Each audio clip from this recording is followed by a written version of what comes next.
Pessoal, então vamos finalmente concluir a nossa aula número 3. Falta para a gente finalizar as principais normas ambientais do Brasil, somente essa aí, a lei do SNUC, Sistema Nacional de Unidades de Conservação. É a lei 9.985 de 2000. Essa aula vai ser mais rapidinha, pessoal, porque nós vamos ter uma aula específica só sobre o SNUC, né? Tanto a lei do SNUC quanto os componentes do SNUC, as unidades de conservação que compõem o SNUC.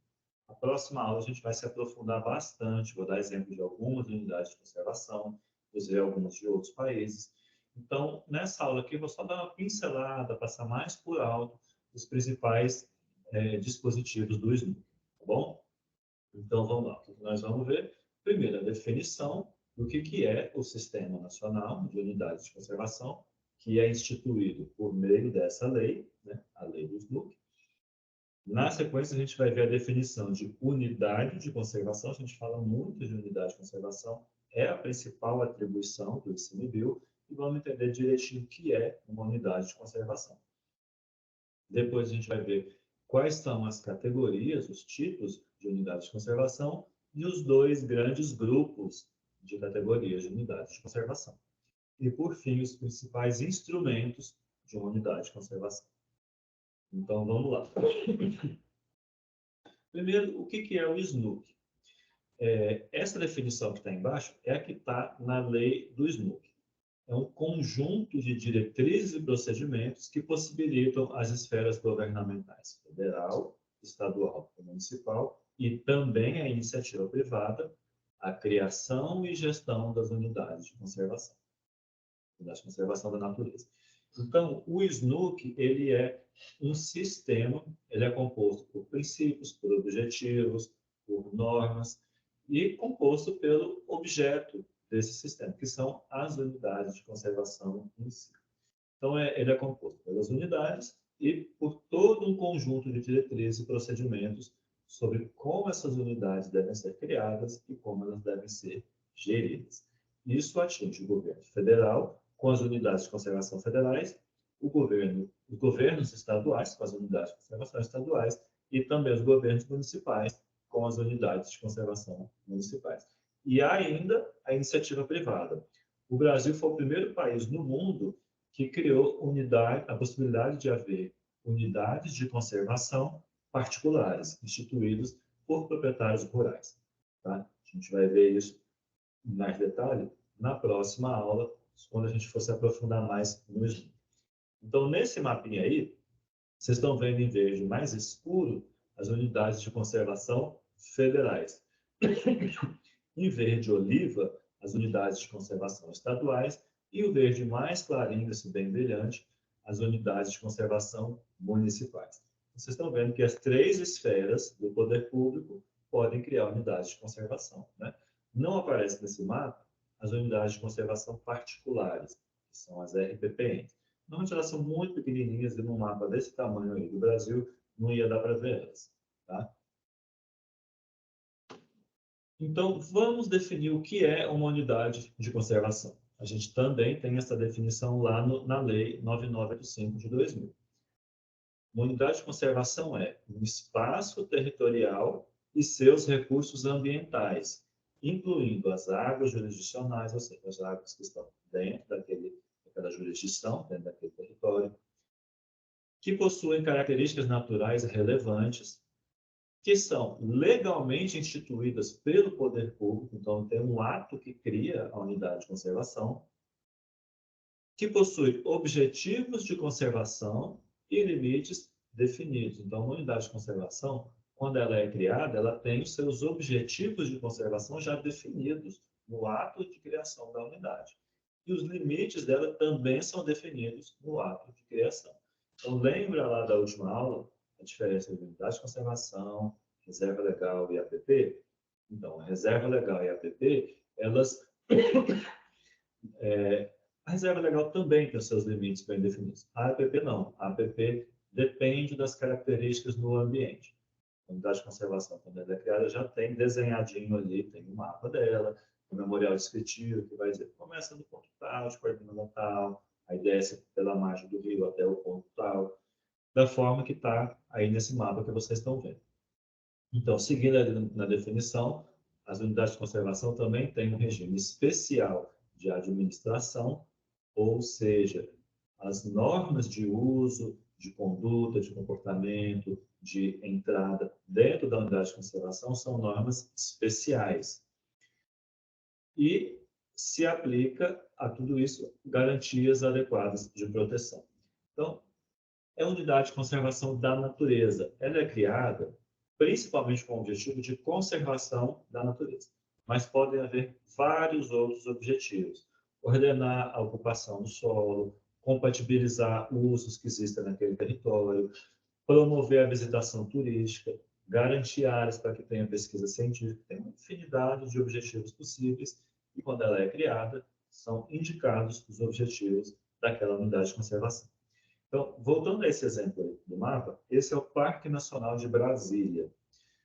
Então, a capital federal tem um parque nacional. Vocês estão vendo aí que tem, em preto são os limites do Parque Nacional de Brasília. Então, a unidade de conservação não é uma área abstrata, simplesmente uma região bem preservada. Ela tem os limites bem definidos. E vocês estão vendo que na parte inferior direita desse mapa aí, essa é a cidade de Brasília. É a Asa Norte e o Lago Norte, que dá para ver ali nesse mapa. Então, a unidade de conservação ela não é criada sobre áreas que não possuam, como tem na definição ali, características naturais relevantes. Então, vocês estão vendo que foi excluído dos limites do parque as áreas urbanas. E tem a norte do parque aí também, uma área marronzinho um pouco mais claro, esse é o chamado Lago Oeste, é uma área de chácaras. Então, com a criação do Parque Nacional, essas áreas que já eram ocupadas ou que tinham potencial de virem a ser ocupadas algum dia, foram excluídas dos limites do parque, porque não é relevante para a conservação da natureza ter áreas urbanas, ter áreas com fazendas, com chácaras, né? Especialmente para essa categoria de Parque Nacional. Então, quando é feito o desenho e a criação da unidade de conservação, ela já reflete os objetivos que aquela unidade vai ter. Bom, e quais são os tipos de unidade de conservação? Nós temos 12 categorias de unidade de conservação. A categoria é o termo que se utiliza na lei do SNUC para se referir aos diversos tipos. Então, são 12 tipos, 12 categorias diferentes, que são agrupadas. Vejam bem, essas categorias, essas 12 categorias são agrupadas em dois grupos de categorias de unidade de conservação. São agrupadas segundo o critério do tipo de uso que é permitido nessas categorias de unidade de conservação. Então, qual é a diferença? A gente tem a categoria de proteção integral, onde só é admitido o uso indireto, e a categoria de uso sustentável, onde é admitido o uso direto dos recursos naturais. Qual é a diferença?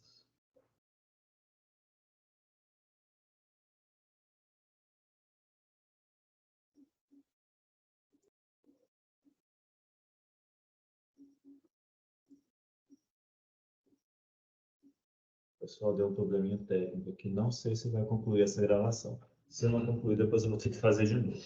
Mas vamos lá. Qual é a diferença das categorias que admitem apenas o uso indireto e aquelas que admitem o uso direto? Vamos lá. Vamos conceituar esses dois tipos de uso. Esse conceito também está lá na lei do SNUC. O uso direto do recurso natural é aquele uso que implica a retirada do recurso do ambiente natural. Por exemplo, quando eu faço coleta de frutos, eu lá no mato coleto baru, coleto cagaia, coleto araticum. Eu estou retirando aquele recurso do ambiente natural. A pesca, eu estou retirando o peixe do ambiente natural. Isso é uso direto. O uso indireto é aquele que não implica a retirada. Por exemplo, eu vou fazer turismo, vou percorrer uma trilha e fazer fotografias. Eu estou fazendo uso do recurso dos recursos naturais, mas eu não estou retirando os recursos naturais.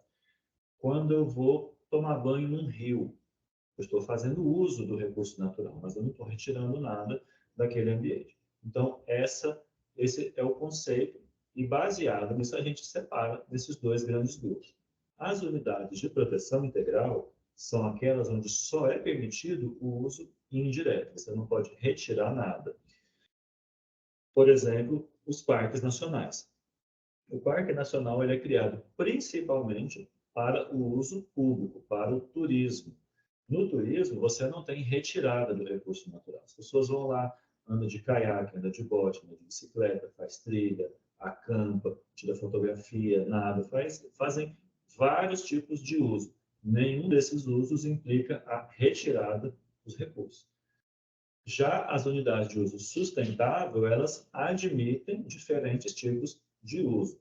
Aí, conforme cada categoria, se admite mais coisas ou se admite menos coisas.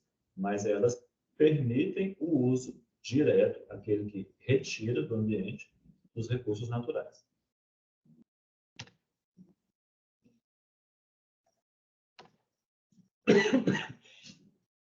Então, a gente chega ao nosso último tópico, os principais instrumentos de gestão das unidades de conservação. Primeiro, toda unidade de conservação deve ter um conselho gestor. Isso está lá na lei do SNUC também. O que é o conselho gestor? É uma instância de decisão de planejamento da unidade de conservação. Então, várias decisões sobre a gestão daquela unidade de conservação passam pelo conselho gestor. E o conselho gestor, também conforme está lá no SNUC, necessariamente deve ter a participação da sociedade. Então, as entidades da sociedade, os atores sociais que estão no território da unidade de conservação, que são afetados pela unidade de conservação, eles têm direito a participar do conselho consultivo e influenciar a gestão da unidade de conservação. Então, os moradores da unidade de conservação, os proprietários rurais que têm propriedade ali dentro, se é uma unidade de conservação onde tem turismo, né, o setor turístico vai ter cadeira dentro do conselho, as outras instituições públicas que atuam no território, órgãos ambientais estaduais e municipais, órgãos de saúde, órgãos de educação, extensão rural, enfim, todo mundo que tem atuação naquele território vai ter cadeira no conselho gestor. O outro instrumento que as unidades de conservação possuem é o plano de manejo. Então, toda unidade de conservação, obrigatoriamente, deve ter um plano de manejo. O plano de manejo é o documento que vai normatizar, vai fazer o zoneamento da unidade de conservação e as normas para cada zona, para cada área. Então, vai dizer o que pode em cada lugar. Que vai fazer todo o planejamento de como vai ser a gestão daquela unidade de conservação. Vai ser exatamente o que diz o nome, o plano de como aquela unidade vai ser manejada. O plano de manejo, obrigatoriamente, ele é aprovado pelo conselho gestor. Então, vocês estão vendo o poder do conselho, né? Ele aprova o plano que diz como vai ser a gestão da unidade de conservação. E, por fim, aqui já são normativas do ICMBio, específicas do ICMBio são instruções normativas e portarias que regulamentam os planos específicos. Isso não está no SNUC, é uma regulamentação dos dispositivos do SNUC. Mas essa regulamentação é feita por normas infralegais, né? Instrução normativa e portaria. Então, o que são os planos específicos? Assim como o plano de manejo, são planos que vão dizer como que vai funcionar a gestão, mas só que especificamente para alguns temas. O plano de manejo é um planejamento mais geral. Os planos específicos são planejamentos mais operacionais. Isso é como que vai funcionar mesmo na prática. Então, por exemplo, está sendo muito utilizado nesse ICMBio os PMIFs, os Planos de Manejo Integrado do Fogo. Aqui em Mambaí, a gente elaborou o PMIF do refúgio, a nossa unidade de conservação que fica na Bahia, mas ainda não elaboramos o PMIF da APA. Está no nosso planejamento fazer o PMIF da APA, possivelmente ainda esse ano. O que diz o PMIF? Ele vai vai definir as ações de prevenção e combate aos incêndios florestais. Basicamente é isso, só que com todo um detalhamento. Quais são os atores relevantes, como que eles devem participar das decisões, quais as ações que devem ser feitas para a prevenção, a forma de organizar o combate aos incêndios. E a gente tem utilizado muito, nas unidades de conservação do Cerrado, as queimas prescritas, para diminuir a quantidade de combustível e diminuir a ocorrência de incêndios. Então, o PEMIF também vai definir como que vão ser realizadas essas queimas prescritas. A época ideal, a forma ideal de fazer, quem que tem que ser envolvido, quais questões que a gente tem que levar em conta para definir a forma de queimar. Então, tudo isso aí vai compor o plano de manejo integrado do fogo. É muito mais específico do que o que a gente espera ter lá no plano de manejo. Seguindo, então, outro plano específico que a gente tem é o Plano de Fiscalização Simplificado, o PFIS. Esse é um instrumento que o ICMBio tem utilizado há alguns anos já para poder fazer o planejamento das ações de proteção das unidades de conservação, especialmente as ações de fiscalização, mas também outras ações que impactam na proteção, como ações de educação ambiental, ações de ordenamento do uso público, tudo que vai impactar na proteção contra as ameaças àquela unidade de conservação, a gente vai indicar lá no plano de fiscalização simplificado. Nós temos um plano de fiscalização simplificado para o Revis e temos um plano de fiscalização simplificado para a APA. Os dois estão atuais, foram elaborados esse ano. Aí a gente tem também o plano de uso público. O plano de uso público é naquelas unidades de conservação onde existe turismo, onde existe o uso público. O uso público, na verdade, ele vai além do turismo, né? Pode ser educação ambiental, pode ser vários tipos de uso que o público faz, mas, em geral, o forte é o turismo. Naquelas unidades de conservação onde tem o turismo, o ideal é que esse turismo seja regido pelo plano de uso público. Aqui na APA nós temos bastante turismo, a gente tem recebido aí algo como 10 mil, de 5 a 10 mil turistas por ano. Teve uma diminuição grande por causa da pandemia e agora a gente está retomando. Mas mais ou menos nesse patamar aí, segundo informações das agências de turismo aqui de Mombaí. Mas a gente não tem um plano de uso público, né? Numa APA, o uso público é feito em áreas privadas, então não é o ICMBio que vai organizar, que vai definir a forma de fazer o uso público, a menos que a gente tenha disposições sobre isso no plano de manejo ou no plano de uso público. Como nós ainda não temos o plano de manejo e não temos o plano de uso público, então a gente, o ICMBio não tem muito poder de interferir sobre o uso público que é feito na APA. E, por fim, algumas unidades de conservação possuem um plano de utilização, especialmente as unidades voltadas para atividade extrativista, que são as reservas extrativistas e as reservas de desenvolvimento sustentável. O plano de utilização ele vai trazer um regramento sobre como que deve ser feito o extrativismo nessas unidades de conservação. Pessoal, com isso a gente conclui aqui a nossa aula das principais normas ambientais do Brasil. Tá? Espero que vocês tenham conseguido absorver bastante coisa. Certamente ninguém vai absorver tudo. A gente entra num nível de profundidade aqui maior do que o que vocês vão precisar na atividade de condutor turístico. Porém, eu espero que vocês consigam sair dessas 5 partes, né, que compõem uma única aula, vocês consigam sair dessa aula com uma noção um pouco melhor do que são as normas ambientais do Brasil. Tá? Não deixem de fazer o exercício referente a essa aula da Lei do SNUC e espero vocês na próxima aula.